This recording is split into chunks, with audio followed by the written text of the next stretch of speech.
Kim Potter, The Murder of Daunte Wright. April 11th, 2021. Brooklyn Center, Minnesota. The streets were restless that Sunday afternoon. The air carried the weight of tension, not from what had already happened, but from what was about to. Because on that day, 20-year-old Daunte Wright, a young father, would never make it home. Daunte wasn't a hardened criminal. He wasn't armed. He was a kid, playful, bright, the kind of young man who still cracked jokes with his family. He had a son, barely a toddler, who adored him. His life was messy at times, yes, but it was life, a future unfolding. He was pulled over for something small, an expired registration tag, a dangling air freshener. Petty reasons that police often use as pretexts. But once the stop escalated, officers discovered a warrant for a missed court date. They moved to arrest him. Daunte panicked. He tried to get back into his car. And then came the mistake that wasn't a mistake. Kim Potter, a 26-year veteran of the Brooklyn Center Police Department, rushed to assist. She was experienced, trained, a field training officer responsible for teaching rookies how to handle moments exactly like this. Her voice rang out on body cam footage. "Taser, taser, taser." But in her hand wasn't a taser. It was her Glock. The gun fired once. A single bullet tore into Daunte Wright's chest. His car lurched forward, rolling down the street before crashing into another vehicle. Daunte slumped, his life ending before it had even begun. The footage is haunting. Potter's voice shifts from command to shock. "Holy shot him!" Asterisk. She claimed she thought she was holding her taser. She claimed it was all a tragic accident. But how does a 26-year veteran confuse the two? A taser is bright yellow, light, plastic. A Glock is heavy, black, metal, different weight, different feel, different trigger pull. Yet Potter wanted the jury and the world to believe that in a split second she made the deadliest mistake imaginable. The outrage was immediate. Brooklyn Center erupted in protests. Crowds clashed with police in scenes that echoed the George Floyd protests less than a year earlier. The community had already lived through one police killing. Now it was reliving the nightmare. Daunte's family mourned a son, a brother, a father. His mother spoke of the phone call she received while he lay dying, the sound of his girlfriend screaming in the background. His son, barely 2 years old, would now grow up with memories of his father only in photographs. Kim Potter was charged with first- and second-degree manslaughter.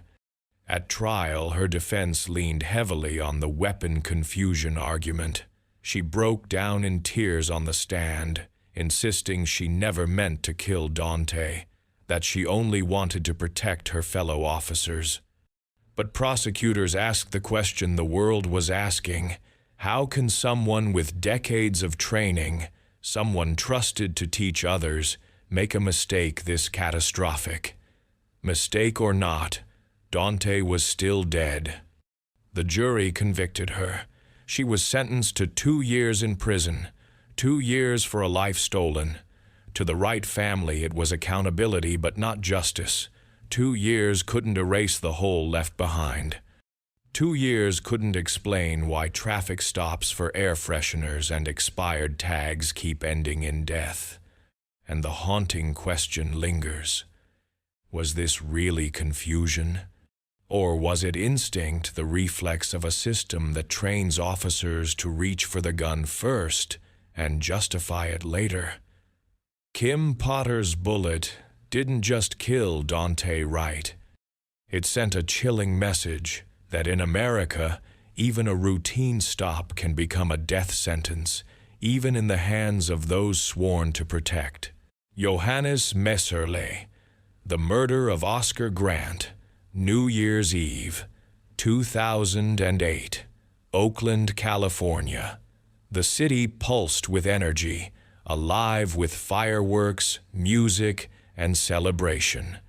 People packed the streets, trains, and bars ready to welcome 2009 with laughter and joy. But for one man, the night would end not with a kiss at midnight, but with a bullet in his back. Oscar Julius Grant III was 22 years old. A young father, a son, a friend. That night, he and his buddies boarded a Bay Area rapid transit BART train, heading home after the festivities. The air inside the cars was loud, rowdy, electric with the chaos of the holiday. But in one moment, it all shifted. A fight broke out, small, scattered. The kind of scuffle that happens when alcohol and adrenaline mix with a crowded train. Passengers pulled out phones. Someone called the police. And when the train screeched into Oakland's Fruitvale station, officers were already waiting. Among them was Johannes Messerli, 27 years old, relatively new to the force. He wasn't known for leadership or bravery or compassion. He was known for following orders. And on this night, those orders were simple: control the chaos. Grant and several of his friends were pulled off the train, forced onto the cold platform. Officers shouted, pushed, and pinned them down in front of dozens of passengers. The crowd began yelling back, raising their phones, recording every second. The tension was thick, ready to snap. Oscar Grant lay face down on the platform, hands behind his back. Surrounded by armed officers, he was unarmed. He posed no threat. He begged them not to shoot. And then, the unthinkable happened. Johannes Messerli drew his weapon. He pressed it against Oscar's back, and he fired. One gunshot cracked through the air, echoing against the steel and concrete of the station. Passengers screamed. The camera phones captured it all. Oscar's body jolted. Blood spread across his white sweatshirt. He groaned, fighting for a breath, his life spilling out onto the platform in front of a horrified audience. Messerli's defense would later claim it was a mistake, that he thought he had drawn his taser, not his gun. But watch the footage, shaky, grainy, undeniable, and ask yourself, how does a trained officer mistake a bright yellow, plastic, lightweight device for a heavy black Glock? Oscar was rushed to the hospital. Hours later, he was dead. His daughter, Tatiana, just 4 years old, would grow up without her father. The outrage was immediate.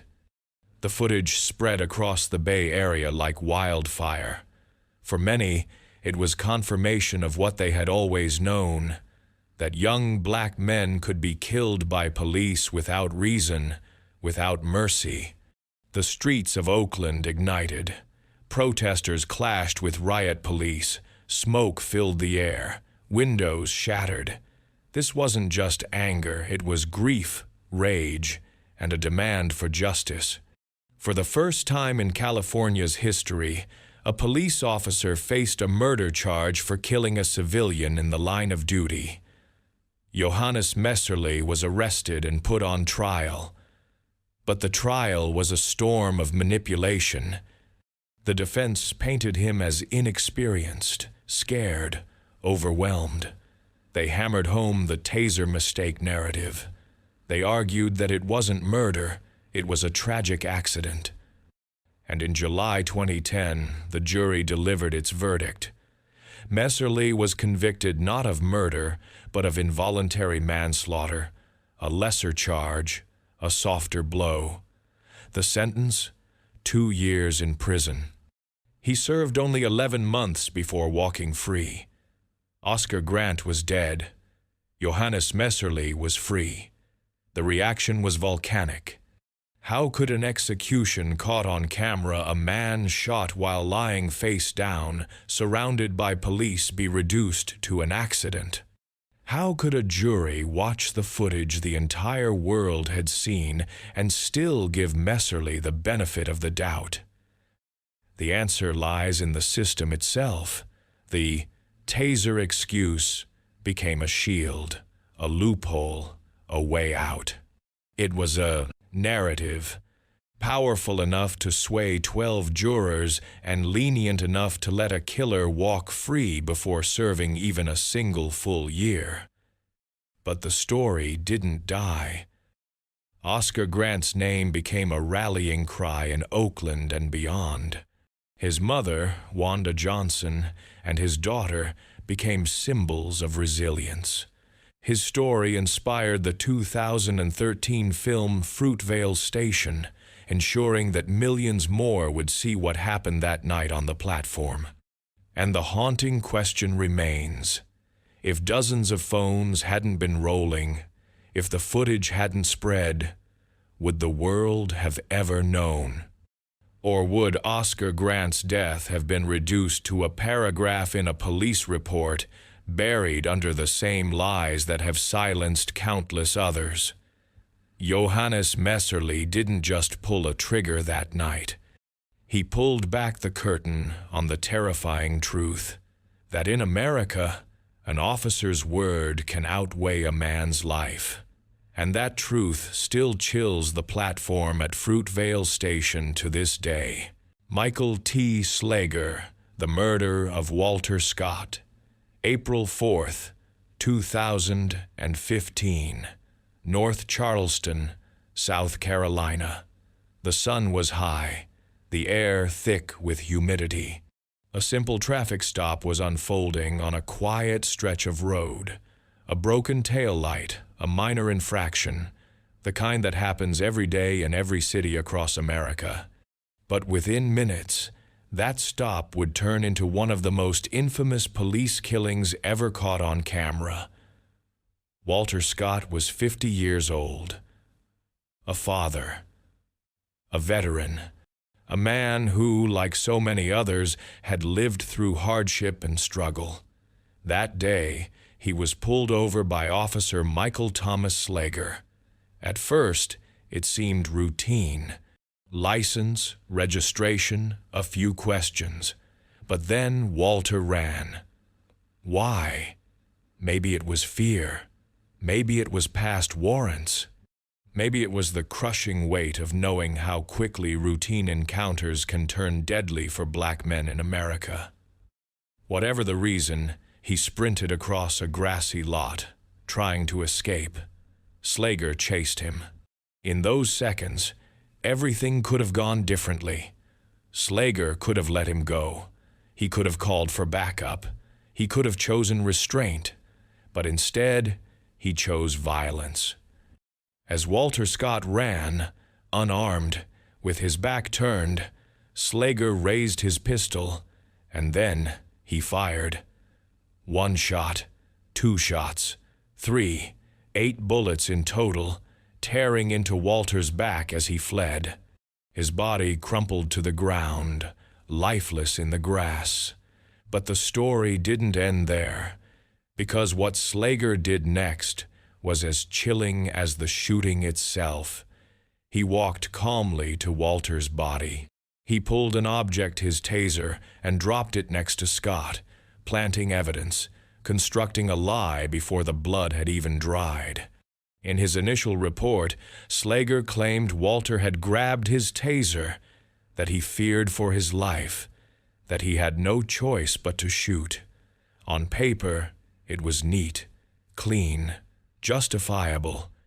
Another officer-involved shooting, ready to be swept under the rug. But what Slager didn't know was that a bystander had filmed the entire encounter. Fiden Santana, a barber walking to work, had captured the moment Walter Scott was gunned down from behind. His video showed the truth. Walter running, Slager shooting, the taser planted. When the footage hit the news, the world recoiled. There was no ambiguity, no room for excuses. Walter Scott was unarmed. He posed no threat. He was executed as he fled. And the officer tried to frame him for his own death. The outrage was immediate. Protests erupted across South Carolina and beyond. The footage became a symbol of police deception, a case study in how easily truth can be rewritten unless a camera exposes it. Slager was arrested and charged with murder. But like so many cases before, the trial was messy. In 2016, the state case ended in a mistrial when a single juror refused to convict. For Walter Scott's family, it was another wound, another reminder of how fragile justice can be when it involves a badge. But the federal government stepped in.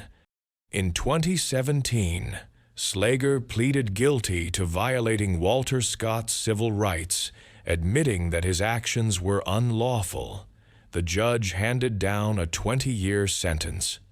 It was one of the longest federal sentences ever given to a police officer for a shooting. Yet, even with that sentence, questions linger. Walter Scott is still gone. His children are still fatherless. And Slager, though punished, is just one man in a system built on silence, cover-ups, and lies. Ask yourself, how many other Walter Scotts were killed without a witness like Fiden Santana? How many stories were rewritten in police reports, the victims painted as aggressors, the officers as heroes? How many times has the truth been buried, simply because no camera was there to contradict it? Walter Scott's death wasn't just about one officer's bullet. It was about the terrifying realization that without that video, the lie would have stood. Slager would have walked free. And Walter Scott would have been remembered not as a victim, but as a criminal. That's the power of cameras. That's the power of evidence. And that's the horror of what happens when the truth depends on luck. Michael Slager's story is more than a tragedy. It's a warning. A warning that the badge can kill, the report can deceive, and without witnesses, the truth can vanish. And in North Charleston, on that April morning, Walter Scott wasn't just running from a traffic stop. He was running from a system that had already marked him guilty. Roy Oliver, the murder of Jordan Edwards, April 29th, 2017, Balch Springs, Texas. It was a Saturday night, like countless others. Teenagers packed into a house party, music blasting, laughter spilling out into the street. For one 5-year-old Jordan Edwards, it was supposed to be fun, harmless, the kind of night you remember fondly years later. But Jordan would never see another Saturday. When police arrived responding to noise complaints, the kids scattered. Some piled into cars, trying to avoid trouble. Jordan and his brothers climbed into the passenger seat of a black Chevrolet Impala. They weren't drunk. They weren't violent. They were leaving. Then, without warning, the night exploded in gunfire. Officer Roy Oliver, a 6-year veteran of the Balch Springs Police Department, raised his AR-15 rifle and opened fire into the moving vehicle. 5 shots cracked through the night, shattering glass, puncturing metal. One bullet struck Jordan Edwards in the head. The car lurched to a stop. Jordan's brothers screamed for help. Their little brother slumped lifeless beside them. He was 15, a freshman, a straight-A student, a kid who dreamed of playing football in college. His life ended before it even had the chance to begin. At first, Oliver claimed the car was coming toward him, that he feared for his life, that he had no choice but to fire. It was the same story officers had told for years, the same script designed to shield them from consequences. But this time, the body camera footage told the truth. The car wasn't moving toward Oliver. It was driving away. Jordan and his friends were fleeing danger, not creating it. The video proved what the boys in the car already knew. Oliver didn't fire in self-defense. He fired in anger. The outrage spread quickly. Jordan's family described him as gentle, shy, respectful. The idea that this boy, unarmed, innocent, posed any kind of threat was absurd. Community leaders demanded accountability, and for once, the system responded. Oliver was fired from the department. He was arrested and charged with murder. The trial in 2018 gripped the nation. Jurors saw the body cam footage. They heard testimony from Jordan's brothers, who relived the horror of watching him die inches away. The defense argued Oliver was protecting his partner, that he believed the car was a weapon. But the video destroyed that claim. The truth was clear. Jordan wasn't a threat. He was a child. The jury convicted Oliver of murder. He was sentenced to 15 years in prison. For Jordan's family, it was a rare moment of accountability. But even accountability can feel hollow when you're standing over a casket. His parents buried a son who should have been graduating high school, going to prom, preparing for college. His brothers lost not just a sibling, but their closest friend.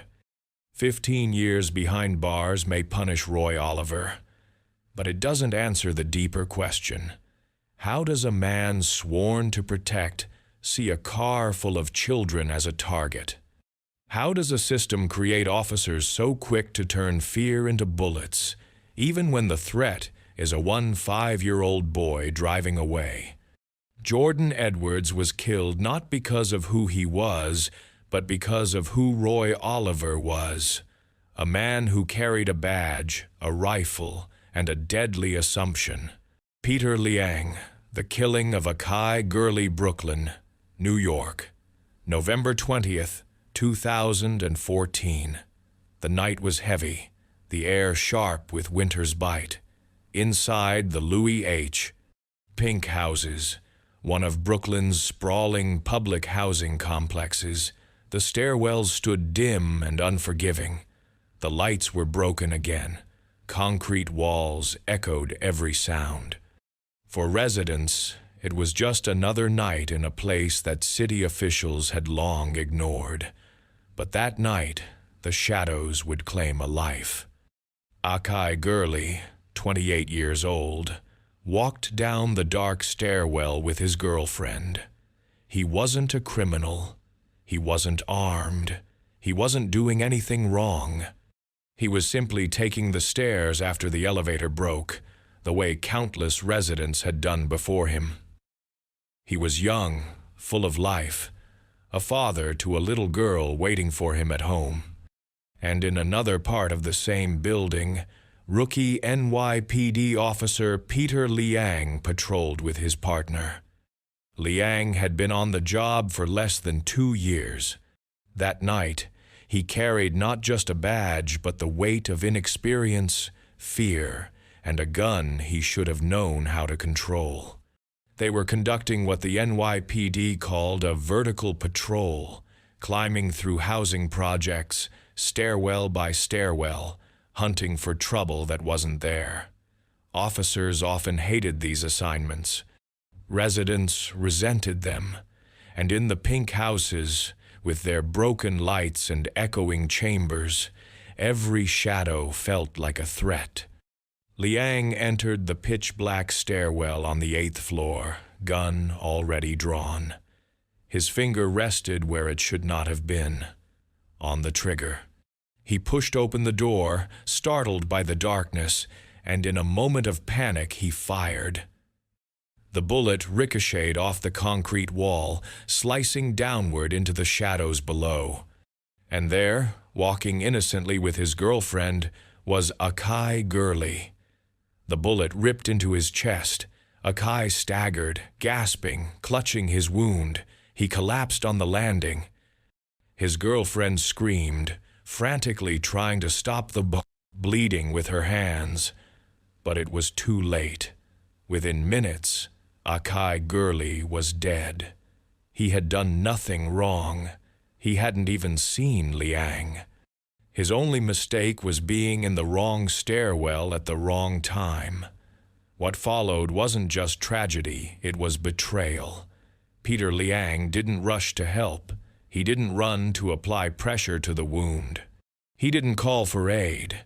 Instead, prosecutors later revealed, he fumbled with his weapon, argued with his partner, and worried aloud about his career. Akai bled to death while the officer who shot him froze in fear. When the news broke, outrage spread across Brooklyn. Another unarmed black man, another life taken by a cop who pulled the trigger too quickly. But this case was different. Because Peter Liang wasn't white, he was Chinese American. And suddenly, the story twisted into something far more complicated.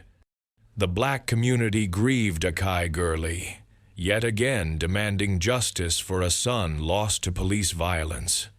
But parts of the Asian American community rallied around Liang, arguing he was being scapegoated, punished more harshly than white officers who had walked free for similar killings. The trial in 2016 became a national flashpoint. Prosecutors described Liang as reckless, unfit, a man who carried a deadly weapon but lacked the discipline to handle it. They hammered on his failure to render aid, his cowardice in the aftermath.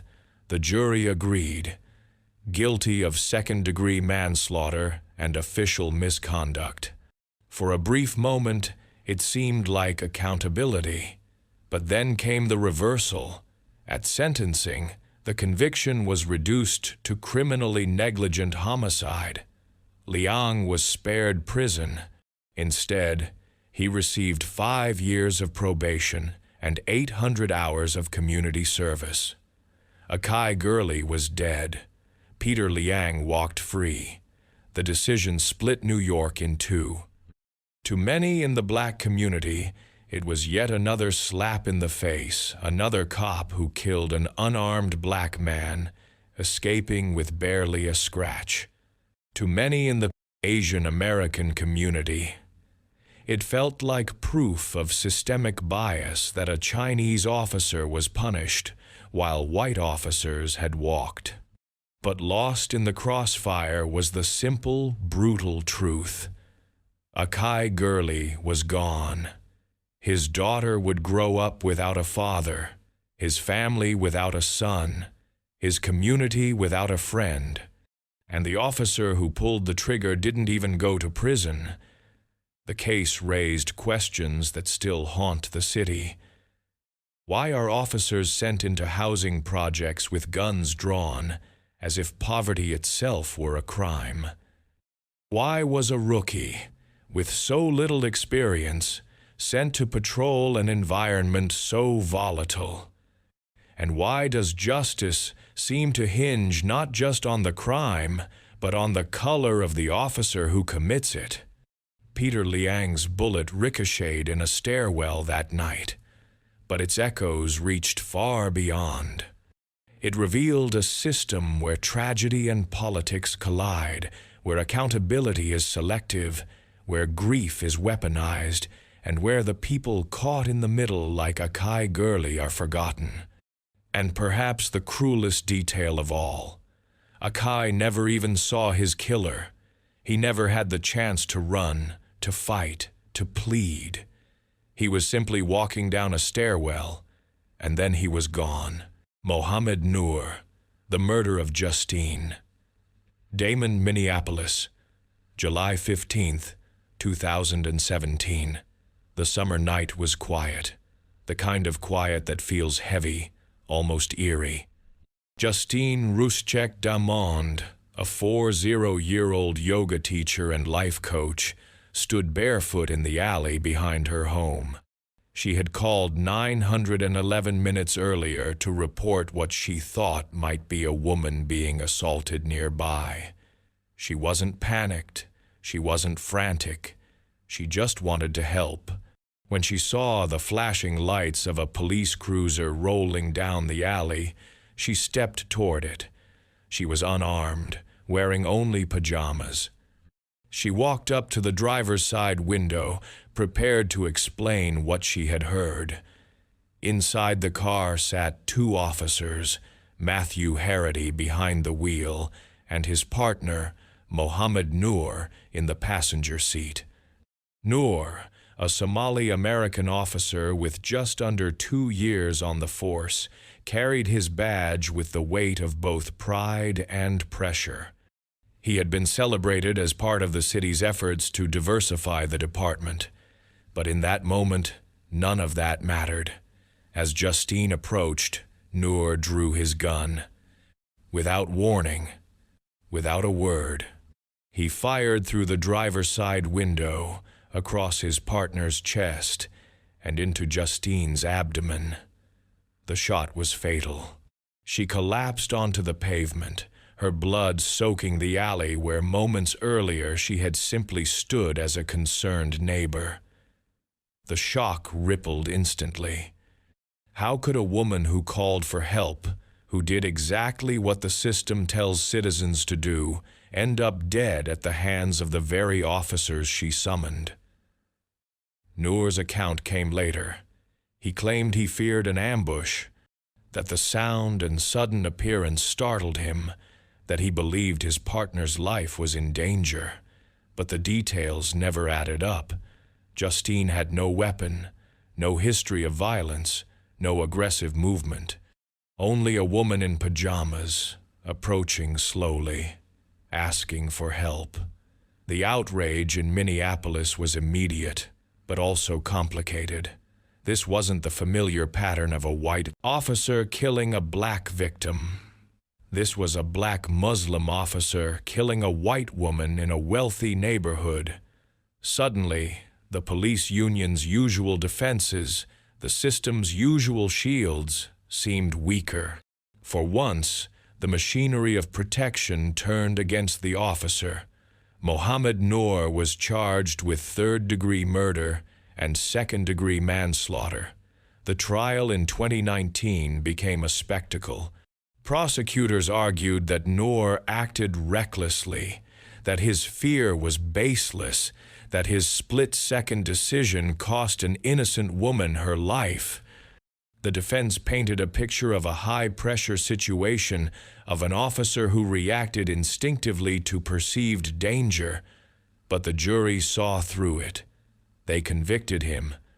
Noor was sentenced to 12.5 years in prison. It was one of the rare cases where an officer was held criminally responsible for killing a civilian. For many, it revealed the uncomfortable truth. Accountability comes faster when the victim is white, female, and middle class. When the narrative doesn't fit the usual script, the system suddenly finds the will to punish. Justine's family received a record $20 million settlement from the city, the largest in Minneapolis history at the time. Money that acknowledged the injustice, but did nothing to erase the horror of a woman who called for help and was instead killed by the people she trusted most. And Noor? His case raised another disturbing question. Was his prosecution about justice or about sacrifice? Was he punished because his actions were uniquely egregious, or because he was an outsider in a department and a system that usually protects its own? Numan K. Raja, The Murder of Corey Jones, October 18, 2015. Palm Beach Gardens, Florida. It was just after 3 a.m. The highway was nearly empty, the world asleep. Corey Jones, a 1-year-old church drummer, pulled his SUV to the side of the road. The engine had failed. He called for help, his instrument cases stacked in the back seat. To anyone passing by, it was an ordinary scene. A young man stranded after a late-night gig. But ordinary would turn deadly. Corey wasn't a threat. He wasn't committing a crime.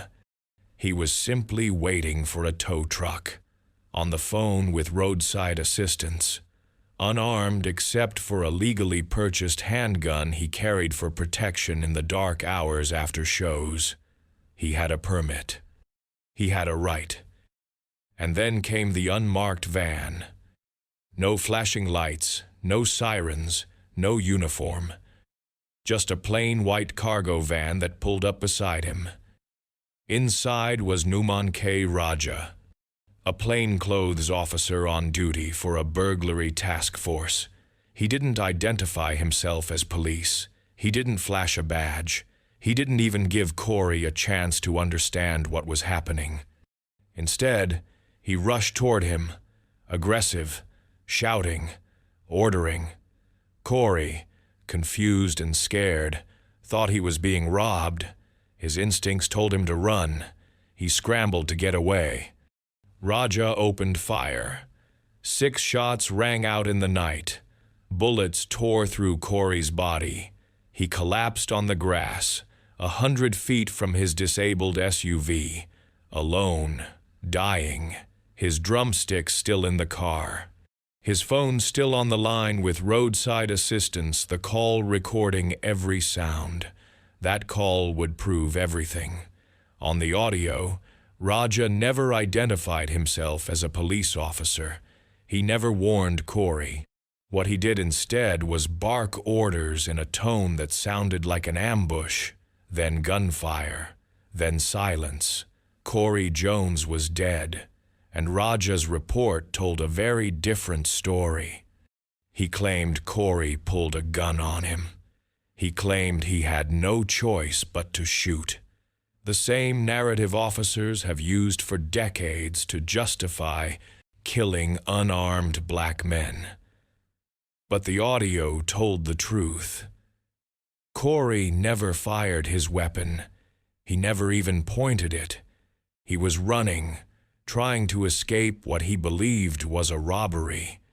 The outrage spread quickly. Palm Beach Gardens had never seen anything like it. A beloved church musician gunned down by a cop pretending to be anything but. His family demanded answers. His community demanded justice. For years, cases like this ended with silence. Officers walked free, protected by the badge and the benefit of the doubt. But not this time. In 2019, Numan Raja stood trial. Prosecutors played the roadside assistance call in the courtroom. Jurors heard Corey's last words, his confusion, the shots that ended his life. They heard Raja's lies unravel in real time, and they convicted him manslaughter by culpable negligence and attempted first-degree murder. The sentence, 25 years in prison. It was a rare moment. A cop, not just accused, but convicted. For Corey's family, it was a measure of accountability. But no verdict could erase the horror. Corey Jones would never play his drums again. He would never see his family again. And the question that still lingers, what chance does anyone have on a dark roadside when a man in plain clothes, driving an unmarked van, can kill you without even saying the word, police? Corey called for help. But help never came. Death did. Amber Geiger, the murder of Botham, Jean Dallas, Texas, September 6th, 2018. The night was warm, the city quiet, the South Side Flats apartment complex settling into its usual evening rhythm. Residents cooked dinner, watched TV, laughed with family. Nothing unusual, nothing dangerous. But for Botham Jean, a 26-year-old accountant, the night would end with a stranger's gun pressed against his chest inside his own home. Botham wasn't a threat to anyone. He wasn't in the street. He wasn't fleeing. He wasn't fighting. He was sitting in his own apartment, eating ice cream, when the door opened and Amber Geiger walked in. Geiger was an off-duty Dallas police officer. Still in uniform, still armed. She claimed she was exhausted after a long shift.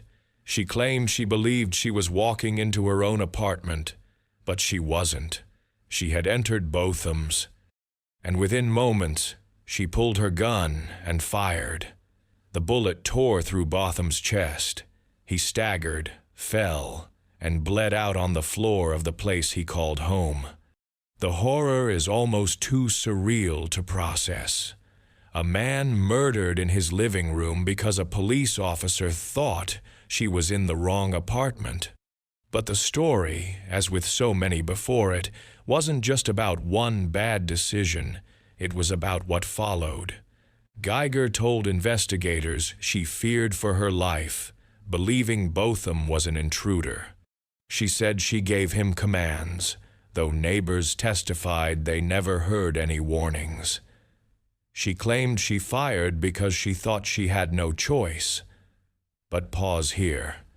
Ask yourself, how does a trained officer mistake her neighbor's apartment for her own? Botham's doormat was bright red, hers wasn't. His furniture, his walls, his scent, all completely different. The explanation didn't just strain belief, it shattered it. News of the shooting spread fast. Dallas was shaken. Botham Jean wasn't just a name. He was known in his community as kind, deeply religious, a man who sang in church, choirs, who dreamed of building a life of service. To many, his death felt like the ultimate violation. If you can't be safe in your own home, where can you be safe? The trial began in 2019, and the world watched. Prosecutors painted a picture of recklessness, of an officer whose training and authority made her quick to shoot instead of question.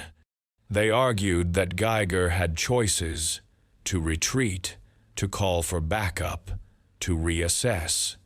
Instead, she chose the deadliest option. The defense leaned on the narrative of mistake.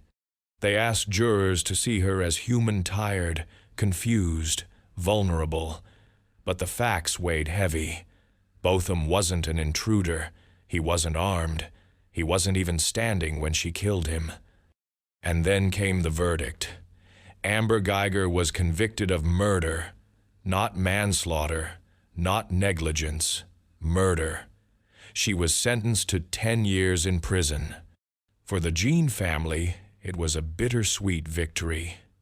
Accountability, yes, but 10 years for a life taken in cold blood, for a son, a brother, a man with decades ahead of him.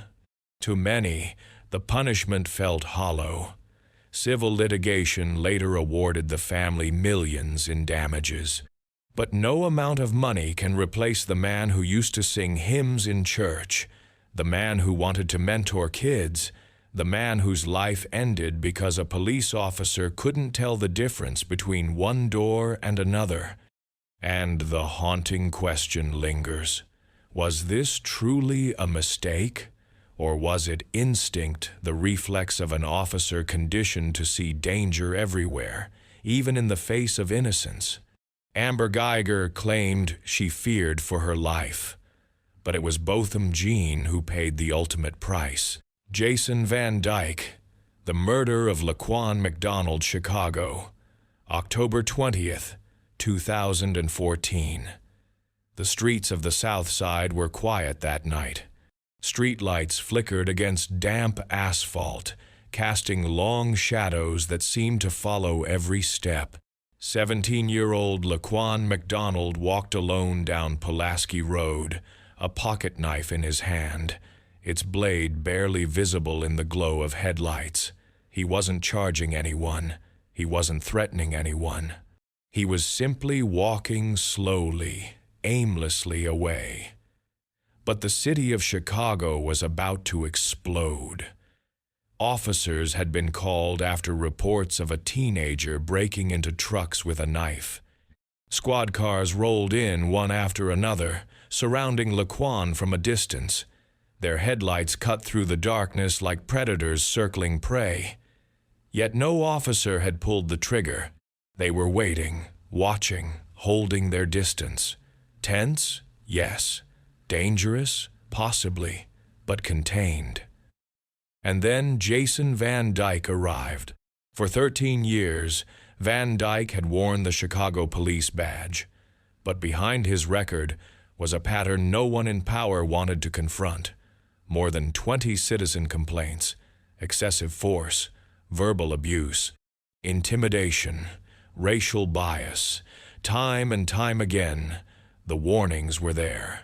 And time again, they were buried under bureaucracy and silence. He was shielded by the institution, a cop who believed with good reason that he could act with impunity. When Van Dyke stepped out of his cruiser that night, it was as though a switch flipped. Other officers had held their fire, but not Van Dyke. He drew his pistol almost immediately, his eyes locked on the teenager across the road. 6 seconds. That's all it took. 6 seconds after arriving, Van Dyke opened fire. The first bullets hit Laquan in the chest and neck. The impact spun him around, his body collapsing onto the pavement. He twitched, gasped, his limbs jerking as life drained away. But Van Dyke didn't stop. He kept firing. Again, and again, and again. 16 shots in total. Bullets ripped through Laquan's arms, legs, and back long after he was already down. Think about that. 16 bullets for a single boy carrying a knife.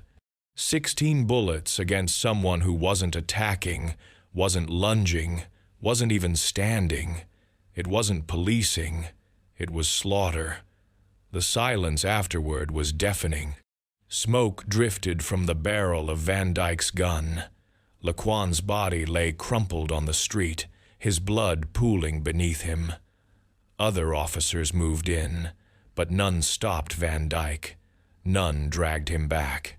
None shouted, "Enough!" Instead, they began crafting a different story. Within hours, the official reports claimed Laquan had lunged at officers, that Van Dyke fired in fear for his life. The paperwork painted a picture of a violent, dangerous teen whose aggression forced an officer to act. It was neat, convenient, deadly. For more than a year, that story stood. The dashcam footage, the one piece of evidence that could reveal the truth, was locked away, hidden. The city fought tooth and nail to prevent its release. Behind closed doors, officials knew what it showed. They knew the reports were lies, but they also knew what would happen if the public saw the video. And then, after relentless legal battles and pressure from journalists, the footage was forced into the light. The world finally saw it. Laquan walking away, not toward. His back turned, his pace steady, and Jason Van Dyke unloading his weapon into him like a man possessed. 16 bullets, each one recorded, undeniable, impossible to excuse. Chicago erupted.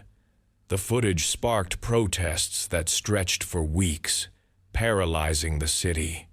Crowds filled the streets, demanding answers, demanding accountability. "Justice for Laquan," they chanted, their voices echoing against the skyscrapers of downtown. The scandal spread like wildfire.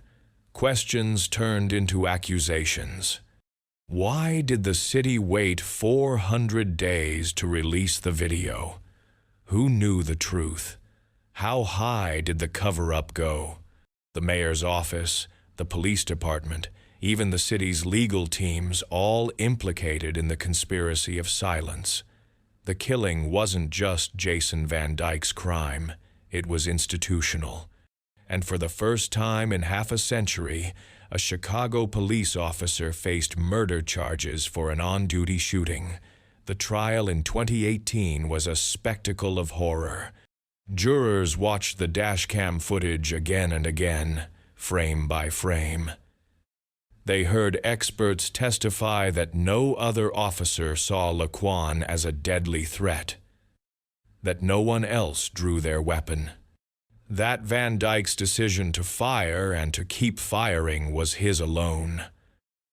On the stand, Van Dyke insisted he feared for his life, that Laquan's eyes were bugging out, that he saw the knife as a weapon ready to strike. But the video told a different story, a story impossible to deny. And then the verdict came. Guilty. Second-degree murder. 16 counts of aggravated battery, 1 for every shot fired. For the first time in modern Chicago history, a police officer was convicted for killing a civilian in the line of duty. But the sentence? Just under 7 years in prison. A punishment that, to many, felt like a slap on the wrist compared to the life taken. Laquan McDonald would never see 18. He would never graduate, never build a family, never live the decades stripped from him in seconds. Jason Van Dyke, meanwhile, would walk free before serving even a decade. To Laquan's family, the conviction brought accountability. But accountability is not the same as justice. Justice would have been Laquan alive. Justice would have been a system that stopped Van Dyke long before that October night. The fallout didn't stop at Van Dyke. Investigations into the Chicago Police Department uncovered a culture of silence, a code of blue that allowed misconduct to thrive. Officers manipulated reports. Superiors looked the other way.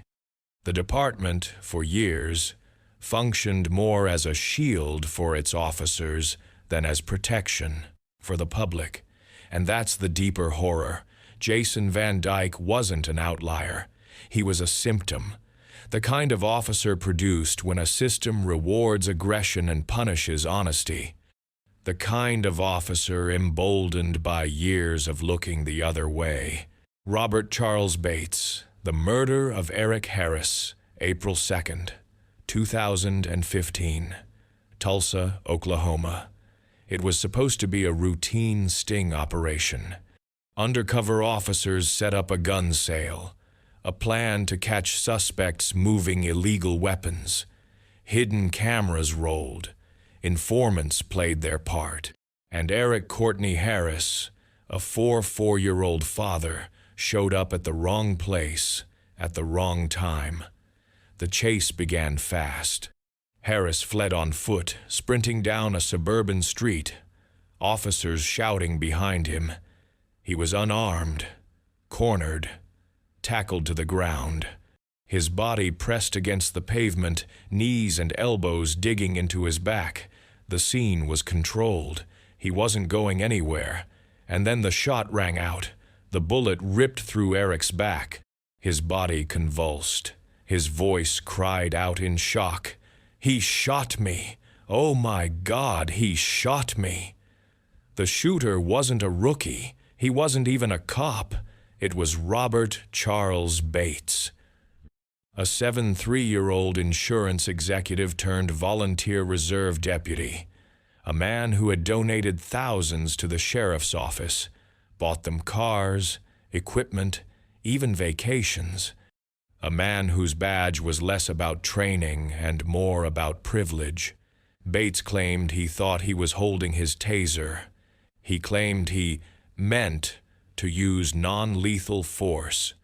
but in his hand was a .357 revolver. Heavy, cold, deadly. Eric Harris lay bleeding, restrained by other deputies. He gasped for air, his voice faint. "I'm losing my breath." One officer responded with words that still chill the soul. "F*** your breath." Eric Harris died there on the pavement. And Robert Bates became the face of a system so broken it allowed wealthy donors to play cop without proper training. The cover-up began immediately. Reports insisted it was an accident. Bates himself insisted he was certified, trained, qualified. But evidence told a different story. Training records were falsified. Supervisors admitted corners had been cut. Bates had no business carrying a gun, let alone chasing suspects in an undercover sting. The outrage spread like wildfire. Eric's death wasn't just about one bullet. It was about a sheriff's office that sold its badge to the highest bidder. A system that blurred the line between professional law enforcement and dangerous hobby. The trial in 2016 was damning. Prosecutors dismantled the defense's claims of mistake. They showed how the taser and gun were kept on opposite sides of the body, how their weight, feel, and trigger pull were unmistakably different. They painted a picture of recklessness, of privilege, of a man who should never have been there in the first place. The jury convicted Bates of second-degree manslaughter. The sentence, 4 years in prison. He served just over 2 before walking free. Eric Harris's family was left with rage and grief. Their loved one killed not by a cop doing his job, but by a wealthy volunteer playing one. And that's the haunting truth. Eric Harris wasn't killed by mistake. He was killed by a system that allowed an old man with money and connections to masquerade as law enforcement, a system that valued donations over lives. Ask yourself, how many Eric Harrises are out there? How many lives lost to men who never should have carried a badge, who treated policing as a hobby, a game, a status symbol? Eric's last words echo still. "I can't breathe." Not because of resistance, not because of a crime, but because the people who were supposed to protect him chose recklessness, arrogance, and cruelty. Robert Bates fired the gun, but the sheriff's office put it in his hand. And that truth is far deadlier than a single bullet. Derek Chauvin. The murder of George Floyd. The evening of May 25th, 2020, began like any other in Minneapolis. The air was warm, the streets alive with the usual hum of a city easing into summer. People walked home from work, families gathered for dinner, and in the Powderhorn neighborhood, a corner store called Cup Foods was closing in on another uneventful day. George Perry, Floyd Jr., walked through its doors just before 8 p.m. At 6'6", he was hard to miss a towering figure, but with a gentle demeanor. He wasn't there to cause trouble. He just wanted cigarettes. For George, it was a small errand on an ordinary night. He couldn't have known that it would be his last. The cashier believed the $20 bill George handed over was counterfeit. A call was made to 911. On the surface, it was routine. A minor offense, the kind police handled dozens of times each week. But the man who responded wasn't routine. He was Derek Chauvin. Chauvin had been with the Minneapolis Police Department for nearly 2 decades. In that time, he had built a reputation. Aggressive, unflinching, quick to escalate.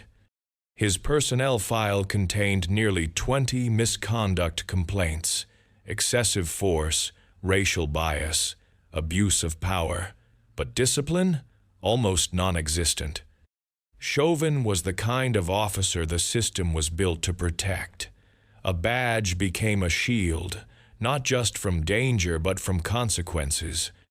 When Chauvin arrived, Floyd was already in a squad car, panicked and pleading. Witnesses recalled that he seemed frightened, not violent. He begged officers not to shoot him. His voice cracked with desperation. "Please, don't. Please don't shoot me." The situation should have de-escalated there. It should have ended with a citation, a warning, a ride to the station. But Chauvin wasn't interested in procedure. He was interested in control. Moments later, Floyd was forced to the ground, his hands cuffed behind his back. Chauvin approached, his face cold, his posture rigid, and then, with chilling certainty, he drove his knee into George Floyd's neck.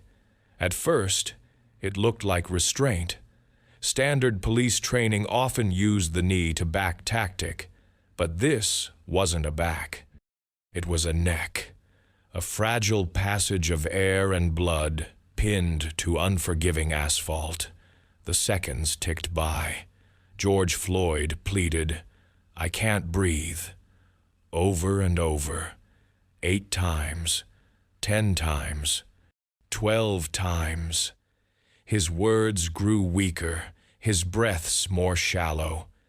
Bystanders gathered, their voices rising in alarm. Some shouted, some cried. Some begged Chauvin to release the pressure.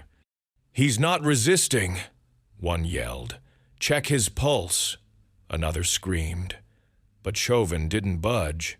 His face remained eerily calm, detached, almost casual. His hand rested on his thigh, his sunglasses perched above his brow, as though this was just another day at work. For him, maybe it was. 9 minutes and 29 seconds. That's how long Derek Chauvin knelt on George Floyd's neck. Long enough for Floyd's cries to fade into silence. Long enough for his body to go limp. Long enough for the crowd to realize they weren't watching an arrest. They were watching an execution. And then came the silence. The kind of silence that hangs heavy, suffocating. Floyd's chest no longer rose. His eyes stared blankly into the night. Still, Chauvin kept his weight pressed down, even after paramedics arrived. What kind of man does that? What kind of officer hears a man plead for air, hears a crowd scream for mercy, sees life draining away, and still refuses to move? It was Darnella Frazier, a 17-year-old bystander, who ensured the world would know the truth. Her phone captured every agonizing second. That footage, shaky but undeniable, spread across social media like wildfire. By morning, it wasn't just a local tragedy, it was a global reckoning. The world erupted, Minneapolis burned. Protesters filled the streets, their chants echoing through smoke and sirens. Say his name, George Floyd. Across America, cities became battlegrounds between protesters and police.